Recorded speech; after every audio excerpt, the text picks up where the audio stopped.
छोटे से गांव में हरिनाथ अपनी दो बेटियों पूजा और गुड़िया के साथ रहता था। पत्नी की मौत के बाद घर में सन्नाटा था। माँ की तस्वीर दीवार पर टंगी थी, लेकिन उसकी ममता घर से जा चुकी थी। बाबा, माँ हमें छोड़कर क्यों चली गई? बेटा, भगवान की मर्जी थी। पूजा छोटी उम्र में ही बड़ी हो गई थी। वो माँ की जगह घर और बहन दोनों को संभाल रही थी। घर और बच्चे की हालत देखकर गांव वालों ने हरिनाथ को दूसरी शादी करने की सलाह दी। अगर नई माँ आई, क्या मेरी बेटिया सुरक्षित रहेगी? डर के साथ कमला इस घर में सौतेली माँ बनकर आई। घर चलेगा तो मेरे तरीके से। गुड़िया स्कूल जाने लगी, लेकिन उसकी पढ़ाई कमला को चुभने लगी। अब घर में नियम अलग थे और व्यवहार भी अलग। लड़कियों को पढ़ाकर कौन सा तीर मारना है? लड़कियों को पढ़ाकर कौन सा तीर मारना है? दीदी, क्या मैं कभी आगे पढ़ पाऊंगी? पूजा के पास इस सवाल का जवाब नहीं था। हरिनाथ सब देखता था, लेकिन घर टूटने के डर से चुप रहता था। बाबा, माँ हमें अलग समझती है। बेटा, सह लो, समय बदल जाएगा। एक रात रसोई में खाना कम था। माँ, भूख लगी है। सो जाओ। पूजा ने अपनी रोटी छोटी बहन को दे दी। तू खा ले, मुझे भूख नहीं। माँ, गुड़िया जल रही है बुखार से। नाटक है। हरनाथ जब घर लौटा, सच सामने था। डॉक्टर ने साफ शब्दों में कहा, बच्ची को समय पर खाना नहीं मिला। हरिनाथ, देरी हो जाती तो मुश्किल हो जाती। हरिनाथ की आंखें खुल गई। कमला, ये मेरी बिटिया है। मेरी बिटिया इस घर में रहेगी। अगर तुम नहीं बदल सकती तो चली जाओ। कमला हार गई। घर फिर गरीब था, लेकिन अब सुरक्षित था। बाबा, मैं घर संभाल लूंगी, आप चिंता मत करो। एक दिन आपको गर्व होगा हम पर। बेटा, अब तुम्हारी माँ इस दुनिया में नहीं रही। बाबा ही अब सब कुछ है। बाबा, माँ हमें छोड़कर क्यों चली गई? हमने क्या गलती की थी? सवाल ने हरिनाथ का कलेजा चीर कर रख दिया। उसके पास कोई जवाब नहीं था, सिवाय खामोशी के। नहीं बेटी, तुमने कोई गलती नहीं की। भगवान ने माँ को अपने पास बुला लिया। पूजा चुप थी। वो रो नहीं रही थी, क्योंकि उसे पता था अगर वो टूट गई तो गुड़िया कौन संभालेगा। उस दिन पूजा बेटी नहीं रही, वो माँ बन गई। दिन बीतते गए। हरिनाथ मजबूरी पर जाता, पूजा घर संभालती और गुड़िया माँ की तस्वीर से रोज बातें करती। माँ, अगर आप होती तो मुझे डांटती ना? तस्वीर जवाब नहीं देती थी, लेकिन दीवारें सब सुनती थी। एक दिन हरिनाथ थका हुआ घर लौटा। रोटी जली हुई थी और बेटियां भूखी थी। पूजा, क्या मैं गलत सोच रहा हूँ? अगर दूसरी शादी कर ली तो क्या तुम्हें माँ मिल जाएगी? बाबा, बस हमें मत छोड़ना। यही डर हरिनाथ को खाई जा रहा था, लेकिन मजबूरी उससे बड़ा सच थी। हरिनाथ को नहीं पता था कि जिस फैसले को वो घर बचाने के लिए ले रहा है, वही फैसला इस घर की सबसे बड़ी परीक्षा बनेगा। नई माँ का आगमन। हरिनाथ ने फैसला तो कर लिया था, लेकिन उसका दिल रोज उससे सवाल करता। दो बेटियों का भविष्य अब एक अजनबी औरत के हाथ में जाने वाला था। गांव के बुजुर्गों की बात मानकर हरिनाथ ने दूसरी शादी तो कर ली, लेकिन जिस दिन कमला इस घर में आई, उस दिन घर में हलचल थी, लेकिन सुकून नहीं।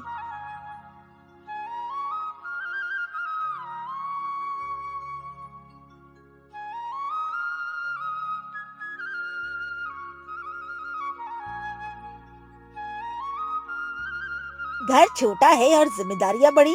अगर साथ रहना है तो नियम मानने ही होंगे। पूजा ने सिर झुका लिया। उसकी आंखों में डर था, लेकिन होठ खामोश थे। जी माँ। गुड़िया ने पहली बार किसी अजनबी को माँ कहने की कोशिश की। माँ, आप हमें छोड़कर तो नहीं जाओगी ना? कमला ने उस सवाल का जवाब नहीं दिया। उसने बस घर को ऊपर से नीचे देखा, जैसे किसी सौदे की कीमत आंक रही हो। काम में ढील नहीं चलेगी। लड़कियां हाथ पर हाथ रखकर नहीं बैठेंगी। हरिनाथ ने राहत की सांस ली। उसे लगा कम से कम घर संभल जाएगा।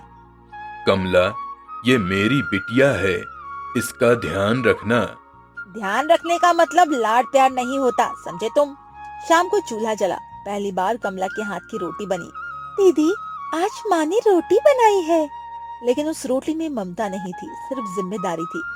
रात को कमला ने दोनों बच्चियों को अलग जगह सुला दिया। माँ, हम साथ नहीं सो सकते क्या? दीदी, मुझे बहुत डर। गुड़िया ने दीदी का हाथ पकड़ लिया, जैसे अंधेरे में सहारा ढूंढ रही हो। दीदी, मुझे बहुत डर लग रहा है। डर मत, मैं हूँ ना तुम्हारे साथ। उस रात पूजा सोई नहीं और कमला, उसने तय कर लिया था इस घर में किसका राज चलेगा। नई माँ आ चुकी थी, लेकिन माँ का दिल अभी दूर था और ये दूरी धीरे धीरे जख्म बनने वाली थी। हरिनाथ, कमला, पूजा, गुड़िया, कमला के आने के बाद घर की दीवारें वही रही, लेकिन हवा बदल गई थी। अब उस घर में हर आवाज का मतलब था और हर खामोशी का डर। सुबह होने से पहले कमला उठ जाती, न ममता से न प्यार से, बल्कि हुक्म देने के इरादे। सूरज निकलने से पहले घर साफ होना चाहिए, ये कोई मायका नहीं है तुम्हारा। गुड़िया, उठ जा, माँ ने बुलाया है। दीदी, आज माँ सपने में आई थी। पूजा कुछ नहीं बोली, वो जानती थी सपनों की बातें और अब इस घर में सुनने वाला कोई नहीं। रसोई में चूल्हा जल रहा था, धुआं आंखों में चुभ रहा था, लेकिन उससे ज्यादा कमला की नजरें चुभ रही थी। हाथ तेज चलाओ, काम करने आई हो, सजने नहीं। जी माँ। हर शब्द के साथ पूजा थोड़ा थोड़ा खुद को निगल रही थी। उधर गुड़िया अपने स्कूल की किताबें चुपचाप देख रही थी।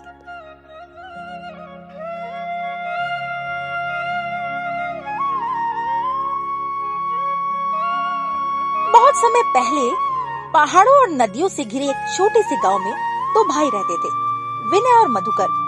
दोनों एक ही पिता के संतान थे, लेकिन स्वभाव में धरती आसमान का अंतर था। विनय मेहनती, दयालु और सीधा साधा था। वो दिन रात खेतों में मजदूरी करके अपना और अपनी पत्नी गौरी का गुजारा करता था। दूसरी ओर मधुकर स्वभाव से लालची, स्वार्थी और ऐशो आराम का दीवाना था। विनय, ये कब तक ऐसे ही खेतों में मजदूरी करता रहेगा? कब तक दूसरों के सहारे जिएगा? भैया, पसीने की कमाई ही सबसे मीठी होती है। गरीब सही, लेकिन मेहनत से मिली रोटी ही सच्चा सुख देती है। मूर्खता है ये। लोग पैसों से इज्जत पाते हैं, भगवान से नहीं। देख लेना, एक दिन मैं इस गांव का सबसे बड़ा आदमी बनूंगा। विनय ने अपने बड़े भाई की बातों का उत्तर नहीं दिया। उसने केवल मुस्कुराकर सिर झुका लिया और घर के अंदर चला गया। लेकिन उसकी पत्नी गौरी, जो दरवाजे पर खड़ी सब सुन रही थी, अंदर आकर चिंता भरे स्वर में बोली, विनय जी, आपके बड़े भाई का मन तो लालच से अंधा हो चुका है। धन की चाह में इंसानियत भी भूल गए हैं। गौरी, हमें बस अपना कर्म करना है, बाकी सब भगवान की मर्जी। उसी रात गांव में एक रहस्यमयी साधु का आगमन हुआ। लंबी सफेद दाढ़ी, चमकदार आंखें और हाथ में त्रिशूल। गांव वाले डरते डरते उसके पास गए, लेकिन विनय का मन उसे प्रणाम करने को विवश हो उठा। प्रणाम साधु महाराज, हमारे छोटे से गांव में आपका स्वागत है। पुत्र, तेरे दिल में पवित्रता है, लेकिन याद रख, जल्द ही तेरी परीक्षा होगी और जो कुछ भी तुझे मिलेगा उसे अपनाना होगा, तभी तेरा भाग्य बदलेगा। महाराज, आपका क्या मतलब है? कृपया स्पष्ट कहिए। समय आने पर सब समझ जाएगा। इतना कहकर साधु हरिहर अदृश्य हो गए। विनय के मन में रहस्य और सवालों का तूफान उठने लगा। अगली सुबह लालच से भरी मधुकर ने कुल्हाड़ी उठाई और जंगल की ओर चल पड़ा। वो मन ही मन सोच रहा था, कहीं कोई खजाना मिल गया तो जिंदगी बदल जाएगी। जंगल की गहराई में अचानक उसकी नजर झाड़ियों के पीछे किसी चमकती चीज पर पड़ी। ये तो सोने का अंडा है। वाह रे किस्मत, वाह, अब तो मेरी गरीबी खत्म। मैं इसे बेचकर ढेरों सोना कमा लूंगा। मधुकर सोने का अंडा लेकर घर भागा, लेकिन रात को अंडा अचानक फट गया। उसके अंदर से निकला एक घायल सफेद हंस, जिसके पंख खून से सने थे। छी, ये तो बीमार पक्षी है, इससे घर गंदा होगा। इसे बाहर फेंक दो, हमें तो बस सोने के अंडे से मतलब है। ये हंस किसी काम का ही नहीं। दोनों ने हंस को बाहर फेंक दिया और अगले ही दिन अंडा बेचकर ढेरों स्वर्ण मुद्राएं प्राप्त की। देखो मैं कितना समझदार हूँ। साधु की पहेलियों में फंसने से अच्छा है सीधा सोना बेचना। अब मैं इस गांव का मालिक बनूंगा। उधर वही घायल हंस तड़पते तड़पते विनय की झोपड़ी तक पहुंचा। विनय ने उसे उठाया और तुरंत अपनी पत्नी गौरी को बुलाया। गौरी देखो यह कितना घायल है। हाँ, इसे छोड़ना पाप होगा, चलो इसे बचाते हैं।